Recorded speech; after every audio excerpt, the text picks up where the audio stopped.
Hello, fifth graders, and welcome to episode 2 of Music Minutes with Mrs. Cash.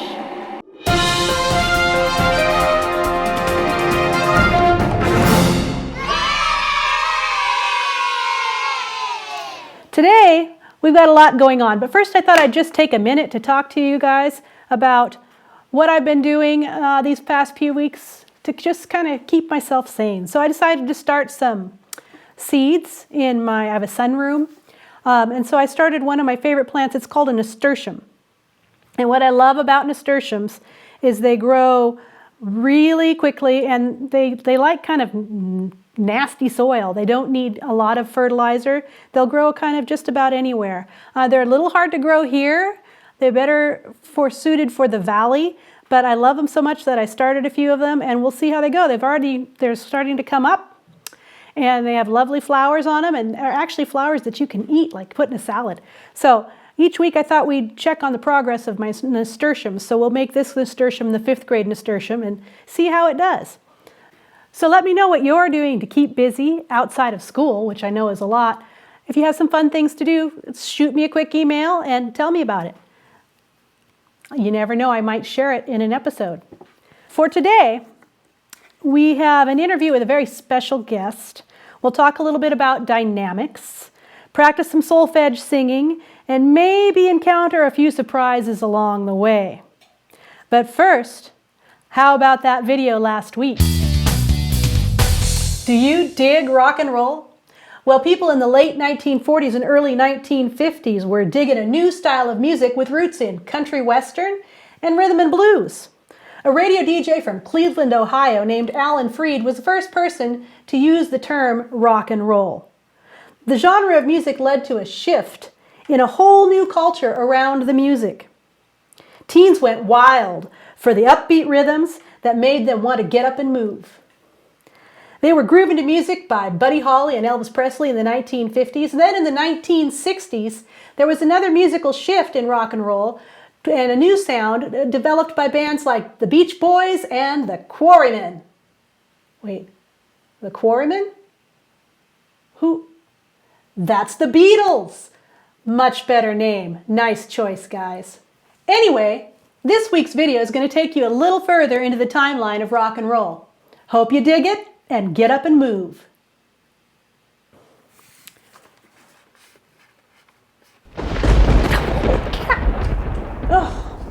Guess that means it's time for another lightning round. What's on tap today? Is it going to be flashcards, vocab? Who knows? Let's see what's up first. Oh, it's a vocab word. Tacit. You remember what tacit means? Beginning of class, I'd say, you are tacit in 3, 2, 1.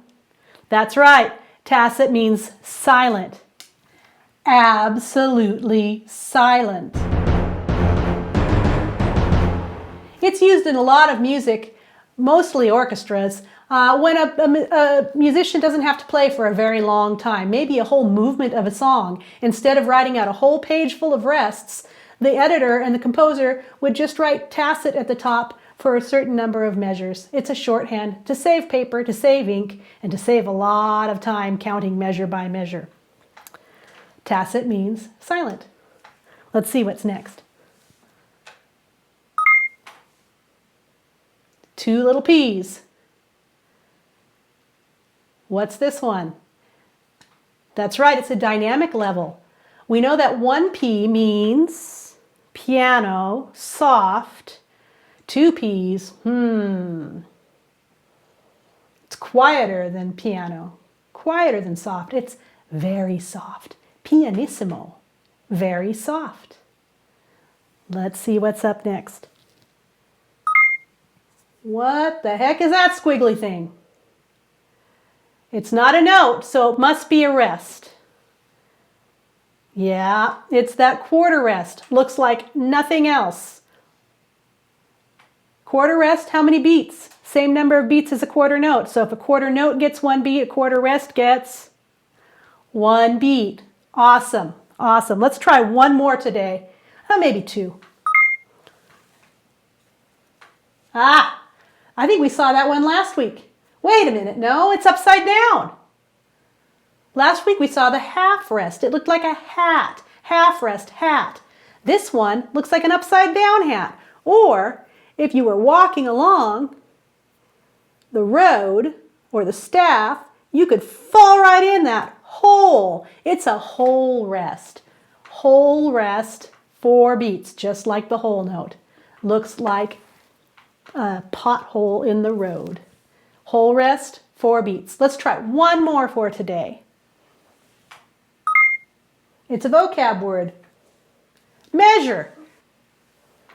So a measure is how we divide the music into smaller chunks so it's easier for us to read. My super scientific definition of measure is a chunk of music. It separates the staff with vertical lines called bar lines. Remember those? It's kind of like goalposts. And each bar line chunks off the measure. That time signature tells us how many beats are going to be in each measure. And it's just a way for our eyes and our brain to organize the music into a way that makes sense for us to read. So a measure is a chunk of music between 2 bar lines. I think that's enough for vocab today. Now, I'd like to introduce you, or at least give you a sneak peek of today's special guest. Let's see what we've got rolling. Guten Morgen, children.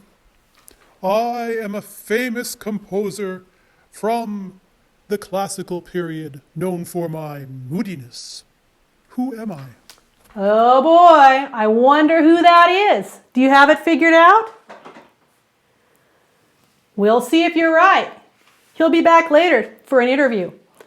Until then, we've got a couple lessons to do. Do you remember solfege? Our hand signs and singing that we do for ear training and training within our voice to get comfortable singing? I thought we could do a little bit of solfege today. You could stand up to do it. If you don't want to stand up, you could sit down and try the hand signs along with me. I hope you remember them. This is really good for you for training for choir next year and even band. So I'll give you a do. Remember how to do this? I'll sing do, you sing do, then together we'll go up the scale and down the scale. Here's do, do, try it, do. All right, now together, here we go.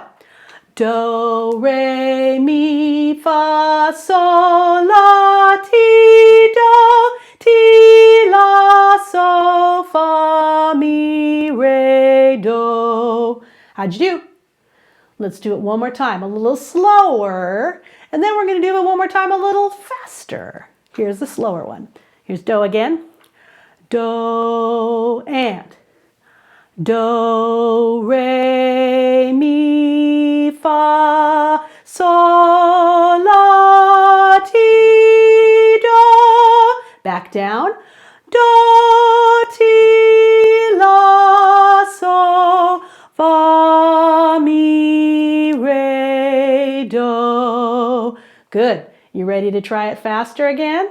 Here's do, do, and here we go. 1, 2, 3, 4. Do, re, mi, fa, sol, la, ti, la, sol, fa, mi, re, do. A great exercise for you on your own would be to see how fast you can do it accurately up and down. And remember, you can skip around if you'd like. Do, mi, re, do. It's easier for you to do patterns when you know what's going to happen in your own head. Do, ti, do, our favorite pattern, ti, do, ti, do, ti, do, ti, do, the Jaws theme. Practice your solfege on your own. If you do not remember the hand signs, I will post a flyer, a sheet on our Canvas site so you can review those. Up next, we have a quick lesson in dynamics. Do you remember what dynamics are? Dynamics are how loud or soft you sing or play. We have abbreviations that come from some Italian terms that we use in music to kind of have a shortcut to know how loud or soft the composer intends us to sing that portion or play that portion.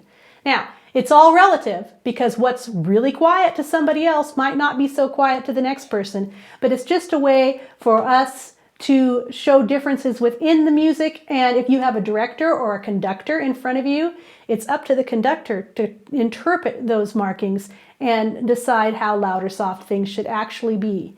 When you're on your own, it's up to you. You are your own conductor.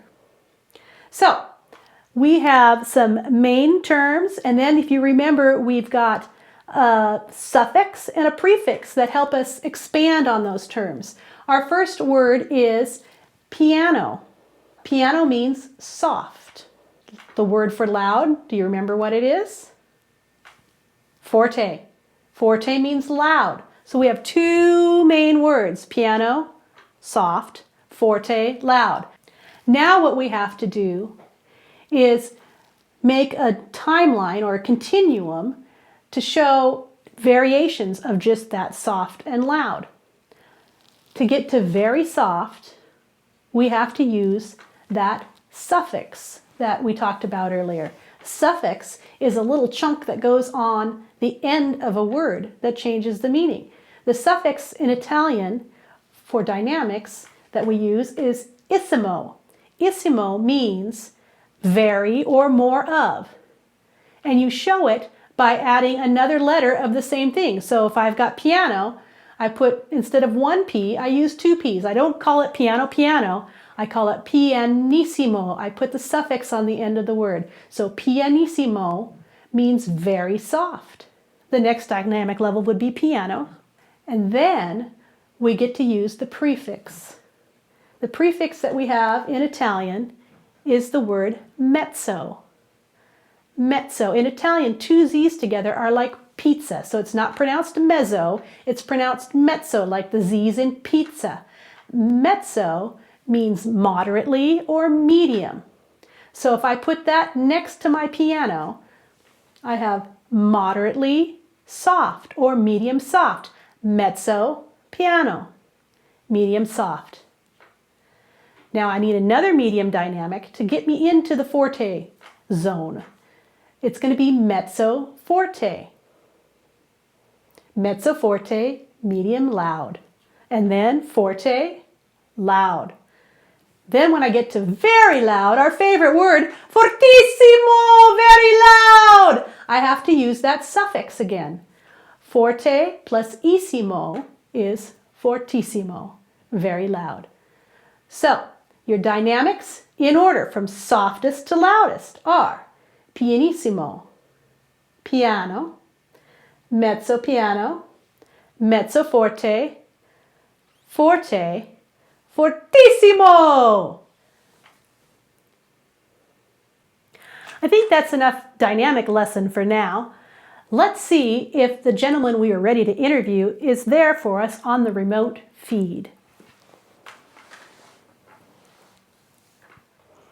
Ah, guten Tag, wie heißen Sie?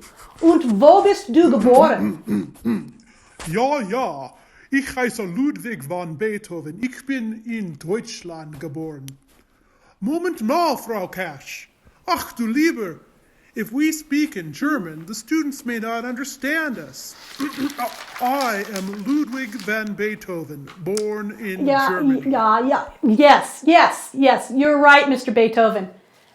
Our students don't all know German, so it's not fair for me to speak in German or for you to speak in German around them. Let's try to keep the rest of the interview in English. I've got a couple questions for you, sir. First of all, you told us you were born in Germany. What year were you born? I was born in the year 1770 and unfortunately passed away in 1827. Very interesting. That was a long time ago. What piece of music or pieces of music have you written that we might know? Ach du lieber, I have heard my Fifth Symphony has remained very popular. I wrote the Fifth Symphony in 1808. Ba ba ba ba. Then there's my Ninth Symphony, written toward the end of my life in 1824. Famous for its choral work, known in English as Ode to Joy. Ba ba ba ba ba ba ba ba ba ba ba ba ba ba. And one of my favorites, a nice little piano piece called Für Elise. Many piano students know this song, and it is a favorite of mine. Da da da da da da da da da. What a lovely tune. I'm very proud of that one. Oh, I love that one too. I do. Next question. This may be a little sensitive, but can you tell us about your hearing loss? Yeah, of course it comes to that. My hearing loss. Everyone's always curious. It was a struggle for me starting around 1800. For half my life, I worked with this impairment. I could still hear low tones and loud tones until the end, but performing in public was out of the question. My composing was my source of income. Unfortunate, but it was my reality. That does sound like it was a struggle for you. Thank you so much for chatting with us today, and I'll encourage our students to listen to your music further. You are most welcome, Frau Kasch. It was a pleasure speaking with you and your students. I wish them all the best in practicing their distance learning and keeping up with their music skills. Children, your piano practice is very important. Do what you can to maintain and grow during these difficult times. I wish you all the best. Tschüss. Auf Wiedersehen. Goodbye. Well, wasn't that awesome? Why don't we spend some time today listening to a little bit of music by Beethoven? I'd like you, if you would like, to find a recording of Beethoven's Fifth Symphony. I will suggest some links today included in today's assignment on Canvas. And when you're listening to that music, remember our critical listening skills. You're not just listening and saying, oh, that's great, or that's not great, I like it, I don't like it. You are now accomplished, intelligent musicians. So you're going to use your music vocabulary and really think about what you're listening to.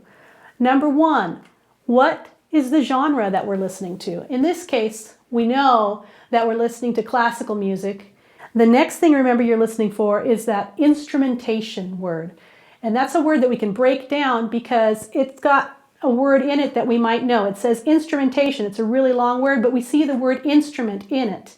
It just means what's making the noise. What else do we listen for? We talk about the mood. But when you're talking about the mood, I don't want you to just say, oh, Miss Cash, it makes me sad. That's a depressing song. I want you to tell me why. What is it within the music that evokes that feeling for you? What about the dynamics? What about the tones? Is it a lot of low notes that make it sound very moody, or high notes that make it sound excited and joyful? Tell me why. What is happening musically that makes that emotion happen? Your critical listening skills are really important, and you can use them in music. You can also use it if you're reading a poem or a book. Think a little deeper. Don't just surface react to something and consider that good enough. Take the time to dive in a little further and see what makes you tick. So you can apply these critical listening skills to any kind of music. It doesn't have to be music from a period of music history that we've listened to in class. You can just turn on the radio and listen to something there, or music from one of your favorite movies, and use those same critical listening skills. You could share it with your family, see if you can teach them how to do it, and work on it together. Have a great week. I miss hanging out with you. Hope to do it again soon. Bye-bye for now.